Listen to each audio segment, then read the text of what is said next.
Hey nerds, Farmer Jesse here. Welcome to Growers Daily, your daily dose of ecological farming insight. It is Tuesday, January 27th, 2026, and today we are talking about what the next month will look like on this farm, assuming all the ice melts one day, bed shapers versus rotary plows, and the standing soil blockers. So let's do it.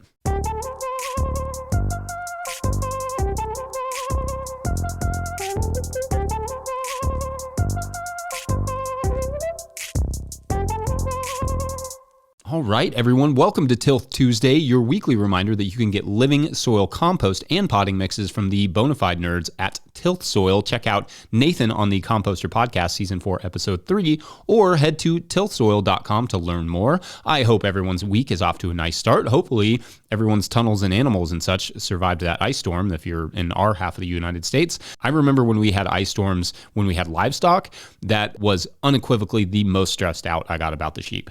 We were limited in our barn space, and water would become like quite a battle in single-digit temperatures. Wasn't super fun. I missed the livestock for certain reasons. Ice storms are not one of them.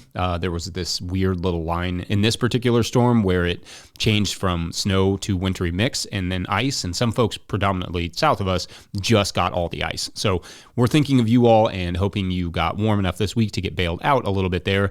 I did not do much yesterday of interest here on the farm beyond taking the kids sledding, which was fun. Now, Kentucky is extremely hilly, and there's some great sledding opportunities. We're very sloped on our farm, but not quite sloped enough to make for great sledding, unfortunately. But what I love about kids in general is that they don't really care.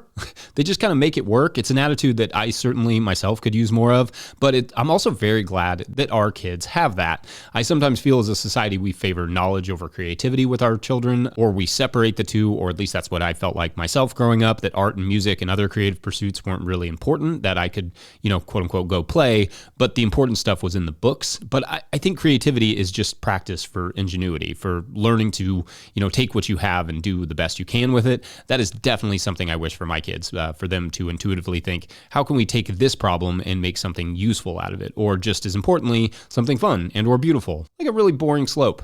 Anyway, creativity is not distinct from knowledge. Rather, creativity is a tool for employing knowledge, maybe the best one that we have. Certainly the most fun. Anyway, that was not what I set out to talk about today. Today, I thought I would talk about what the next month looks like on our farm.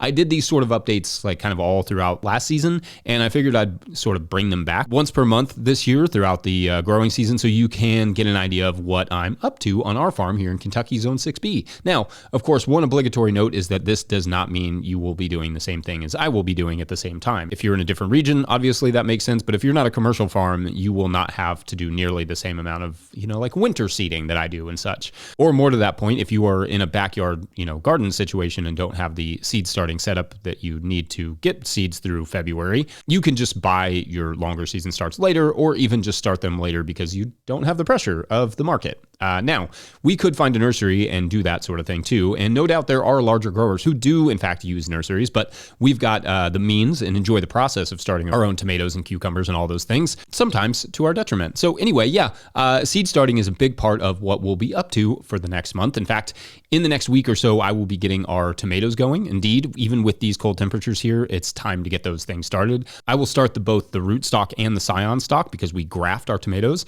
at the same time, trying to time their growth so that the bottoms, the rootstock, don't outgrow the tops. Our peppers are currently hanging out and getting ready to germinate in our hot water closet, like the closet where our hot water heater is, because I wanted somewhere that was, warm enough to germinate them, but also when I saw the temperatures coming up this week, I decided against, like a heat mat so as not to germinate them too quickly and have to protect them for a week in the house and moving them in and out and all that stuff. Not my favorite. I've decided to try an early round of broccoli this year as well, and that will start in sometime in mid-February. I haven't done that for a long time since we stopped doing our CSA, but frankly, I kind of miss it. I love some good spring broccoli. Again, I'll start that in probably mid-February. I'm also going to give grafted cucumbers another go. Those will likewise be started around the same time in mid-ish February. That gives me enough time to graft them, heal them, and then plant them in like late March or early April for our tunnel production. Grafting tends to slow down the whole crop because it takes several weeks for them to sort of heal once you cut them. So you have to add a few weeks onto the crop production. I will start some lettuce and cilantro in early February as well as some radishes and that sort of thing.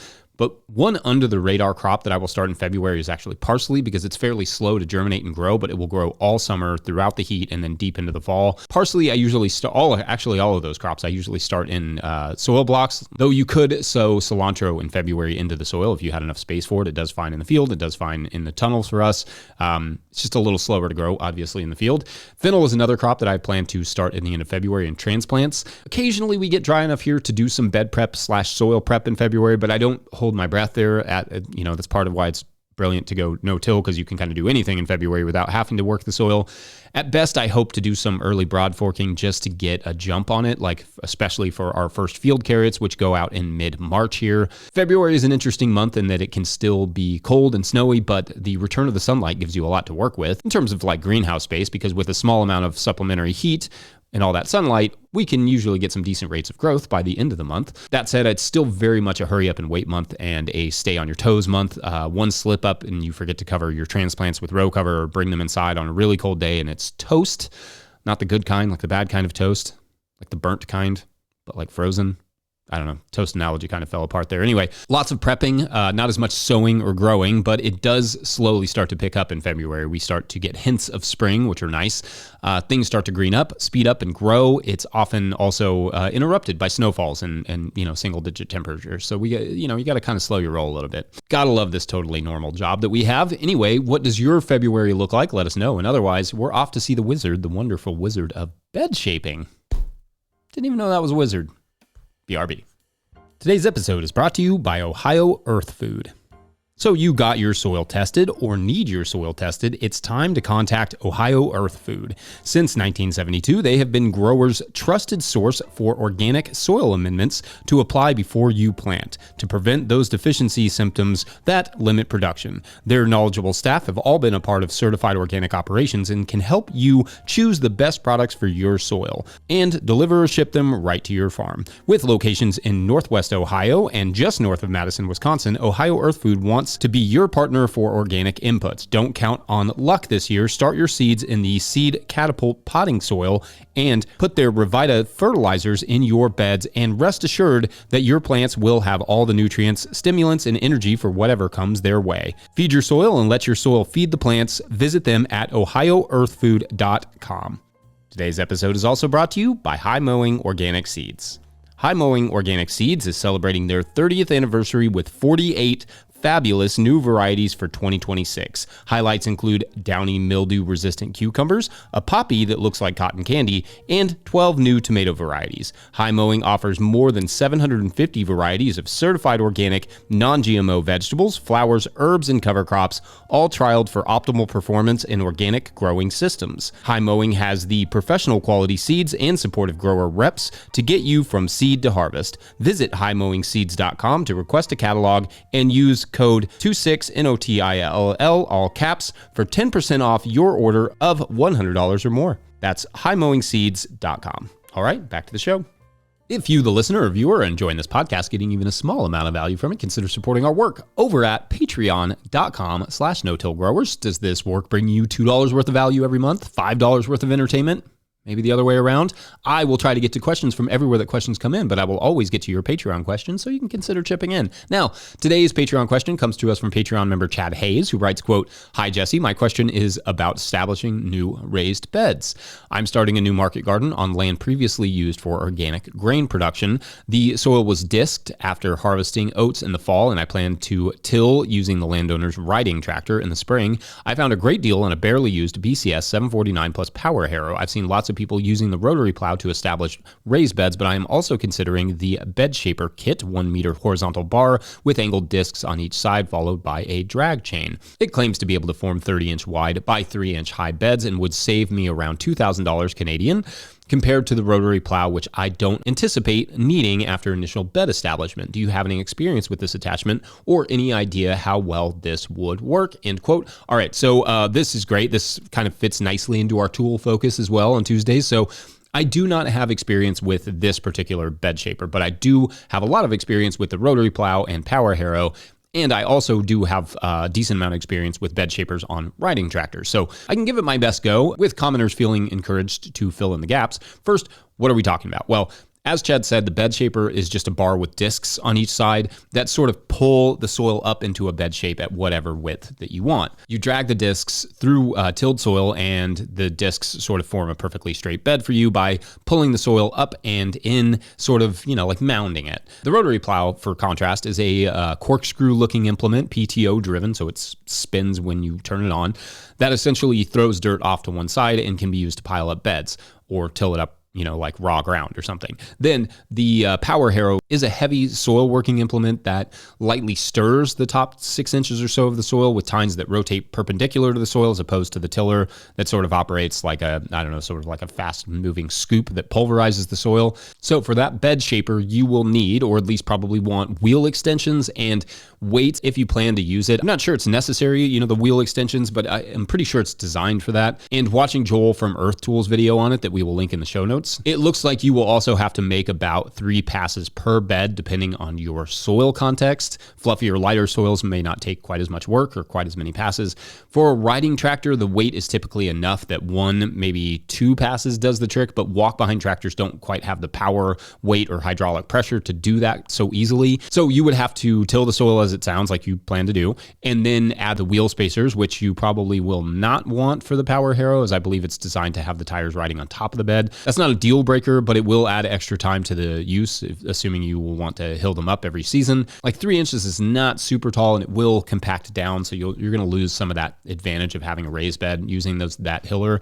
Hilling up every season, of course, will require you to have well-managed pathways too, so that the soil there is loose enough to actually pull up with the discs, and so that you don't have to just till the whole thing over again and do it again.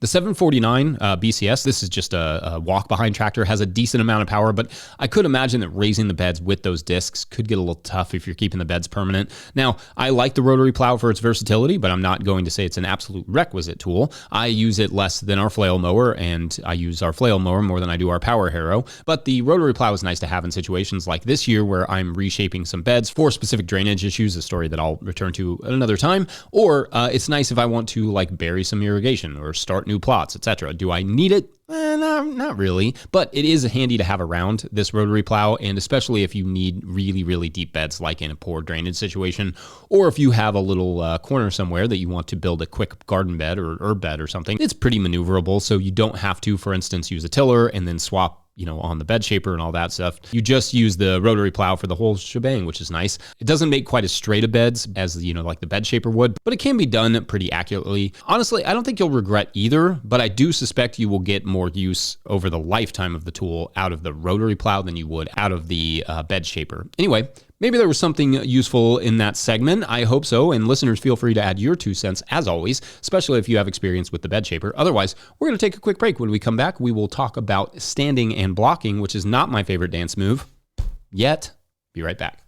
Today's episode is brought to you by Johnny's Selected Seeds. Johnny's Selected Seeds is a proud supporter of Growers Daily. At Johnny's, they do more than sell seeds. They grow them. They trial them to see how they perform on Johnny's research farm in Maine and across the U.S. and Canada. Only the best varieties are added to their catalog and website. When you need proven varieties you can count on and detailed guidance from seedling to harvest, consider Johnny's your trusted growing partner. JohnnySeeds.com. That's JohnnySeeds.com. All right, back to the show. All right, so that bed shaper wasn't our tool focus for the day, in fact, though it could have been, but rather our tool focus today is going to be the standing soil blocker. I'm going to try and cover all the different types of trays and such throughout the spring as people are starting to start their own crops, and the standing blockers were just the first one that came up on my list, as is clearly not in alphabetical order or in any order, really. Just a list of tools, and I try to get them into the conversation in time to actually be relevant. So let's talk about the standing soil block makers out there, because they are slightly more expensive than your average soil block maker, but there are some advantages in terms of how much time that they save you or take that are worth considering if you are wanting to do soil blocks on a commercial scale. Now, these standing blockers, so-called because you stand up while using them as opposed to sitting or bending over, being able to stand and make blocks makes the entire idea of soil blocking significantly less at least physically taxing, but it is still very physical compared to filling trays. And yes, at some point I will get to wind strips and cell trays and all those things. The standing blockers come in a few different block sizes: 6 block blockers, which are roughly like 50 cell equivalents, 12 block blockers, which are roughly the 72 cell equivalents, 35 block blockers, which are roughly like the 128 equivalent is what I think of them, and the 20 cell blockers, which is somewhere in between. Now, I say equivalents there because they aren't exact. The 35 block maker will put down 105 blocks on a tray, and all of the blocks will be roughly, like double or more the size to a 128 cell tray. So, but in terms of what crops you might use for those individual blocks, that's kind of how I tend to think of these. Lettuces, bok choy, that sort of stuff. That's the sort of crop list that goes with like the 35 block standing blocker in my mind. But it could also be other crops as well that usually go in bigger cells like broccoli and cabbage and so on. So anyway, what you put in the blocks is up to you. If you have money for one of the standing blockers, to me, the 35 blocker is the most versatile. So I would probably throw down on that first. In terms of time savings, the 35 block maker can make one tray of 105 blocks in about 90 seconds or less. That's an improvement on the equivalent hand blocker, but obviously much slower than the average cell tray. A few 128 cell trays can be made in the time it takes to make one tray of 35 blocks. What I like about it though is the standing, obviously. That's nice. I've made infinity trays of hand blocks, soil blocks, and I almost cried when I first tried the standing blockers. It was so much faster. But anyway, I like the standing. I like the speed. I also like the ease. The hand blockers can wear out the hands really fast. The standing blocker can do that a little bit too, but it's a little bit easier on the hands, though it is definitely a little bit harder on the shoulders. However, not as hard on the back. The hand blocker is also $100 less than the standing blocker. So for that reason, and because you might rarely need as many blocks, in a backyard situation, the hand blockers are probably fine. But on a commercial scale, the standing blocker is a significant and worthwhile upgrade in my opinion. And yes, I will later compare these to the Swift blockers, which put down a lot more cells. We have had our standing blocker for nearly 10 years and it's still going strong. I still use it for specific applications. I have stopped using it for lettuce since we got our 200 block Swift blocker, but we'll still use it for kale, chard, and other 60th day crops. And oftentimes I'll use it for the onions. So yeah, I think if you're eyeing it and it makes sense for your production level, then I do love my standing blocker. Watch my videos on soil blocking to get tips on how best to use these, because there is a learning curve for sure, but definitely a tool I love. Let us know your thoughts or questions or experiences using the soil blockers. I will one day try to get my hands on one of those Johnny's commercial soil blockers, but haven't had an extra, like $900 to play around with yet, unfortunately. Stupid lottery and all its stupid odds. Anyway, put your thoughts in the comments, and I think otherwise we're done here for this Tilth Tuesday. Don't forget, No Till Growers is a nonprofit 501c3, so donations are tax deductible and greatly appreciated. Please make sure to like and subscribe and or follow wherever you're getting this podcast. That's an easy way to help us out as well. Enormous thank you to all of our show sponsors, and if you'd ever like to sponsor the show, you can reach out to Farmer Michelle at notillgrowers.com. Huge shouts to Willie Breeding for the theme music, Mike Hilbert for the production help and editing, and also my wife Hannah for absolutely everything in the world. Also, shouts to Epidemic Sound for the background music that you can hear while I get a sip of tea. Wish that we could talk the same. Pick up a hat or a copy of my book, The Living Soil Handbook, or a beanie like the one I'm wearing that's keeping me warm today in our increasingly cold house through this cold week. And you do that over at notillgrowers.com to support our work. Big thank you to everyone over at patreon.com/notillgrowers, where at a certain level, or if you just bump up from one level to another, or you sign up in the month of January, you get a shout on the show. So no new signups today, but we will return to our story on Thursday because it'll make sense tomorrow. Signups, of course, pending, and figure out what the heck is in that dang package that Lori got in her glass shop. I'm as curious as anyone. Thanks for watching and or listening. We'll see you tomorrow. Bye. Life beside yours is all you ever seem to me. See you talk about hell.